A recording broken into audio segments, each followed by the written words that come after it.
Series versus sequences. In the previous tutorial, we explained the concept of sequences, which are lists of numbers or other items that have a certain regularity governing the relationship between their terms. We dealt with arithmetic and geometric sequences, otherwise known as arithmetic and geometric progression, Fibonacci sequences, quadratic ones, etc. All of them have a first term x1 and a general term xn, expressed in terms of x1, and the rule that makes possible the calculation of any term. In this tutorial, we focus on the sum of a certain number of terms in a sequence. Such a sum is called a series.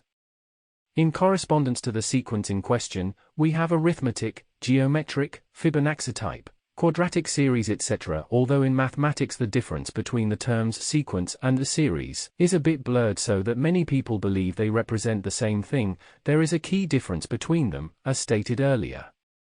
Sequences simply represent the list of all elements, terms, that are combined with each other through a certain rule, while a series represents the total or partial sum of the terms of the corresponding sequence.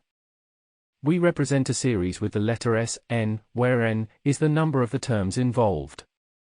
For example, the arithmetic sequence 3, 6, 9, 12 has in correspondence the arithmetic series S, n equals 3 plus 6 plus 9 plus 12 plus, etc. Another important difference between sequences and series consists of the fact that in sequences the order of terms matters. This means the two sequences 1, 3, 5 and 5, 3, 1 are not the same, as the first sequence is increasing. The common difference is d equals 2, and the second is decreasing, d equals minus 2.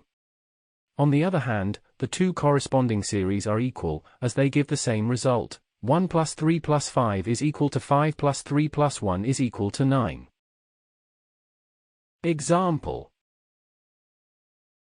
Find the value of a, b, and c in the arithmetic sequence if s, 5 is equal to 75. We have the following shown on screen.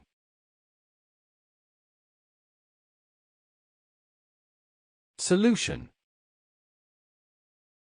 Given that we are dealing with an arithmetic series, we have the following shown on screen. Let's find the common difference d first.